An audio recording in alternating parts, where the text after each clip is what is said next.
నమస్తే, welcome to our channel.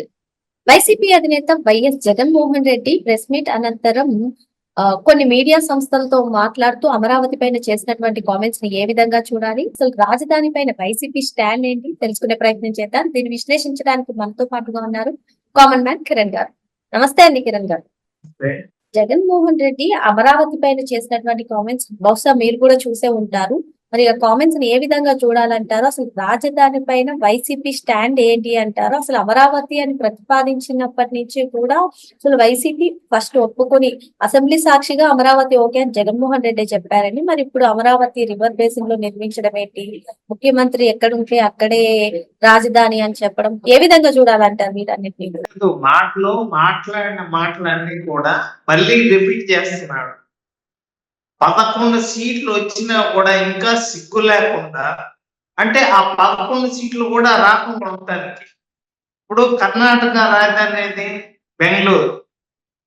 ఈయన మాత్రం యలహంక ప్యాలెస్ లో ఉంటాడు. కర్ణాటకకి ఒక రాజధాని ఉండాలి. రాష్ట్రానికి అవసరం లేదా? 3 రాజధానులు కడతాను, నువ్వు కట్టావా? దాదాపుగా నీకు ఇవన్నీ కూడా తెలిసి ప్రజలు నీకు సరైన బుద్ధి చెప్పిన తర్వాత కూడా నువ్వు ఇంకా సిగ్గు లేకుండా మాట్లాడుతున్నావు అంటే, ఇంకా ఆ 11 సీట్లు కూడా సున్నా అయ్యే విధంగా అసలు నువ్వే కృషి చేస్తున్నావు. నువ్వు అసలు ఏం మాట్లాడుతున్నావు ఏంటో అసలు మా అమ్మకి ఏమీ తెలియదు. అసలు నిన్న నువ్వు మాట్లాడిన మాటలు చూసి నీకు అసలు ప్రతిపక్ష హోదానే లేదు, నువ్వు అసలు ఎట్లా మాట్లాడతావు అని చెప్పి మా అమ్మాయి మాట్లాడిన తర్వాత ఏం చెప్పాలి ఆయన గురించి? ఇంకా అతని గురించి నేను ఉన్నాను అని చెప్పి అతను మాట్లాడటం తప్ప అక్కడ ఏమీ లేదు. రాజధానిలో డెవలప్మెంట్ బ్రహ్మాండంగా జరుగుతుంది. దాదాపుగా 28 జిల్లాలు డెవలప్మెంట్. రీసెంట్ గా నెల్లూరులో కూడా 6,625 కోట్లు పెట్టుబడి టాటా వాళ్ళు. దాదాపుగా రాష్ట్రంలో ఇంత డెవలప్మెంట్ జరుగుతున్నా కూడా రాజధాని ఇదే అని చెప్పి చెప్తున్నా కూడా ఇంకా సిగ్గు లేకుండా మాట్లాడుతున్నాడు అంటే ఏం లేదు. 29లో కూడా కూటమిని అధికారంలో కూర్చోబెట్టడానికి జగన్మోహన్ రెడ్డి సిద్ధమయ్యాడు అని చెప్పి నాకైతే అర్థమవుతుంది. మొన్న చంద్రబాబు నాయుడు గారు అమిత్ షాతో కలిసి ఈ రాజధాని అంశం గురించి ఎస్పెషల్ గా మాట్లాడినట్టుగా తెలుస్తుంది. ఆ డిన్నర్ మీటింగ్ లో కూడా అసలు రాజధానికి చట్టం రూపొందించండి అని కూడా అడిగినట్టుగా తెలుస్తుంది. మరి దీని గురించే ఇటువంటి కామెంట్స్ చేస్తుంటారా జగన్మోహన్ రెడ్డి? ఏమీ లేదు, అతను మాట్లాడడానికి ఏమీ లేదు. రాష్ట్రానికి రాజధాని అమరావతి అని తెలిసిన తర్వాత ఊరికి అతను జస్ట్ ఒక 5 నిమిషాలు ఏదో మాట్లాడుతున్నాడు తప్పితే ఏమీ లేదు అక్కడ. ఇప్పుడు రాష్ట్రానికి రాజధాని ఏది అని చెప్పి మీరు గూగుల్ని అడిగినా కూడా అది అమరావతి అని చెప్తుంది. కానీ జగన్మోహన్ రెడ్డికి అది చెప్పడానికి అతనికి మనసు రావట్లా. కానీ ఆయన చెప్పేది ఏంటంటే, మళ్ళీ నేను అధికారంలోకి వస్తే రాష్ట్రాన్ని సర్వనాశనం చేస్తాను. ఏ విధంగా అయితే కల్తీ మద్యం తీసుకొచ్చాను, ఏ విధంగా అయితే ఇసుక మాఫియా చేశాను, ఏ విధంగా అయితే అందరినీ జైళ్ళకు పంపించాను, సేమ్ అది రిపీట్ అవుతుంది అని చెప్పి ఇండైరెక్ట్ చెప్తున్నాడు. మళ్ళీ నాకు అధికారంలోకి వస్తే అప్పుడు ట్రైలర్ రీసెంట్ గా జడా శ్రావణ్ కుమార్ ఒక మాట అన్నాడు. టీడీపీ కార్యకర్తలు, పసుపు కార్యకర్తలు నిజంగా కూరలు పసుపు వేసుకోవటానికి కూడా భయపడే విధంగా ఉంటుంది జగన్మోహన్ రెడ్డి అధికారంలోకి వస్తే అని చెప్పి జడా శ్రావణ్ కుమార్ ఇంకా అసలు డైరెక్ట్ గా వీడియో చేస్తున్నాడు అంటే ఇక మీరే అర్థం చేసుకోవాలి వాళ్ళు ఇంకా ఎట్లా బెదిరిస్తున్నారో. ప్రతి ఒక్కళ్ళు ఆ పార్టీని నమ్ముకున్న వాళ్ళు ఇంకా కూడా మళ్ళీ మేము అధికారంలోకి వస్తాము, రాష్ట్రాన్ని నాశనం చేస్తాము అంటున్నారు. దాదాపుగా 12 సంవత్సరాల తర్వాత రాష్ట్రం విడిపోయి రాష్ట్రానికి ఒక రాజధాని అంటూ ఉండాలి అని చెప్పి 33,000 ఎకరాలకు పైగా ఇచ్చిన తర్వాత ఇప్పుడు ఆ నీళ్ల మధ్యలో అదెందుకు కట్టావు ఇదెందుకు కట్టావు అంటున్నావు. ఈ తాడేపల్లి గొప్ప ఏడ కట్టావు అయ్యా? సార్ మీరు చెప్పినట్టుగానే ఒక ప్రెస్ మీట్ లో మాట్లాడుతూ నాగార్జున యూనివర్సిటీ అంత సరిపోతుంది అన్నారు. నిన్న మాట్లాడుతూ అసలు విజయవాడ గుంటూరు మధ్య రాజధాని అయితే బాగుంది అంటున్నారు. మరి ఏ విధంగా చూడాలి ఇటువంటి మరి ఆ comments మధ్య అన్ని? కట్టింది రాజధాని.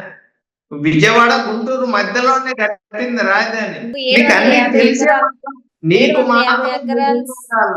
750 ఎకరాలు రాజధానికి సరిపోతాయంట జగన్మోహన్ రెడ్డి అంట. నీకు ఉండటానికి తాడేపల్లి కొంప ఒకటి, యలహంక ప్యాలెస్ ఒకటి, కడపలో ఒకటి, పులివెందులో ఒకటి, ఇడుపులపాయలో ఒకటి, వైజాగ్ ఋషికొండలో 600 కోట్లు పెట్టి అక్రమంగా కట్టి ఆ బాత్రూమ్ లో కూర్చుంటే నీకు సముద్రం కనపడాలా? లేకుండా నువ్వు అసలు ఎట్లా మాట్లాడుతున్నావు, ఏం మాట్లాడుతున్నావు?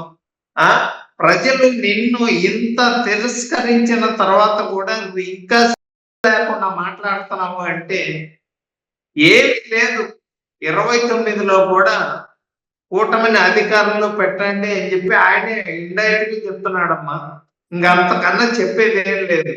రెడ్లలో కూడా పూర్తిగా మార్పు వచ్చింది.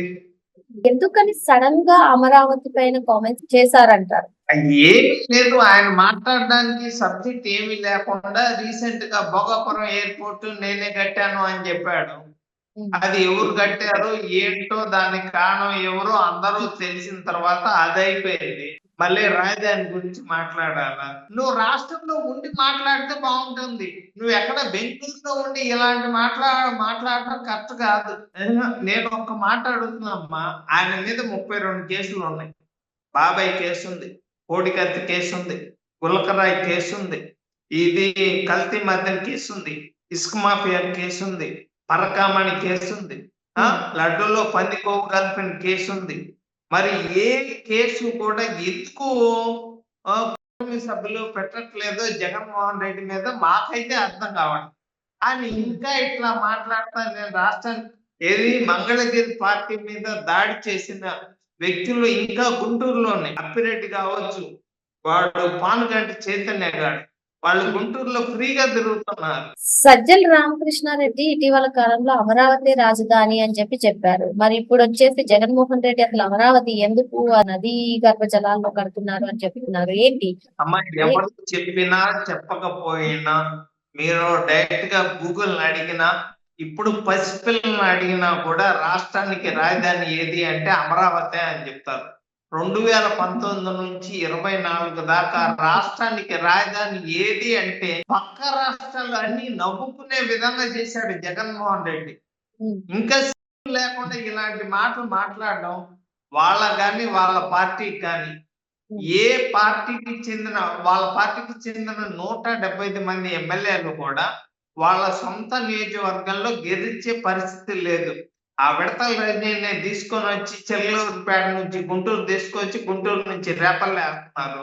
అలాగే రోజాని నగర్ నుంచి వేరే ప్రాంతానికి, అలాగా ప్రతి ఒక్కరిని కూడా నువ్వు ఎందుకు జగన్మోహన్ రెడ్డి డైరెక్ట్ గా పులివెందుల్లో 2029లో గెలవమని చెప్పమ్మా.